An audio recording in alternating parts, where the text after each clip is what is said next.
अंगावर काटा आणणारी अर्जेंटिनातील रेल्वेच्या भीषण अपघाताची ही दृश्य। भरधाव वेगाने जाणारी ट्रेन थेट प्लॅटफॉर्मवर चढली। स्पीड सिनेमातला हा सीन, ट्रेनचा हा भीषण अपघात।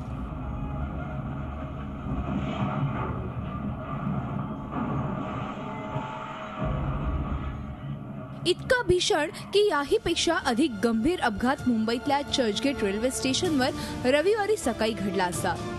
रविवार असल्यामुळे रोजच्यापेक्षा खूपच कमी लोकलची ये-जा मुंबईतल्या चर्चगेट स्थानकात सुरू होती। साहजिकच सुट्टीमुळे फलाटांवरही वर्दळ तशी नव्हतीच। त्याचवेळी प्लॅटफॉर्म क्रमांक 3 वर जोरदार आवाज झाला। प्लॅटफॉर्म 3 वर आलेली लोकल थेट EMU स्टॉपवर न थांबता बफरला धडकली। कुणालाही काही समजण्याआधीच या लोकलच्या पुढच्या भागाचा चक्काचूर झाला।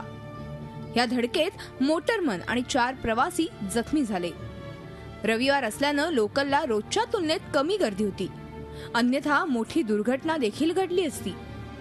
चर्चगेट या स्थानकावरती एक भीषण अपघात झालेला आपल्याला पाहायला मिळतोय।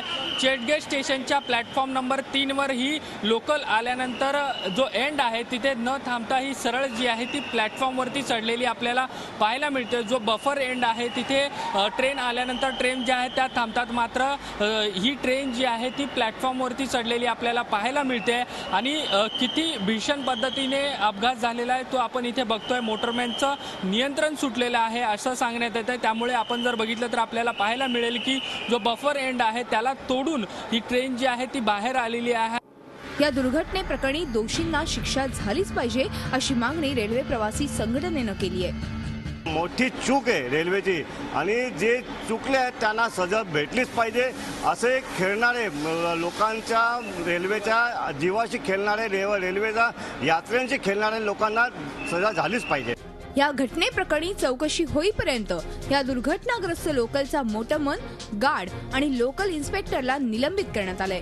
प्रथम दर्शनी या प्रकरणात मोटरमनची चूक असल्याचं वाटतंय अशी प्रतिक्रिया रेल्वेनं दिली आहे। 9% ह्यूमन एरर का केस है। हम लोगों ने मोटरमैन को सस्पेंड कर दिया है और उसके गार्ड को भी सस्पेंड कर दिया है। जो लोको इंस्पेक्टर एक 25 मोटरमैन के ग्रुप को हैंडल करता है और जिस ग्रुप में ये मोटरमैन शामिल था उसके लोको इंस्पेक्टर को भी सस्पेंड कर दिया है।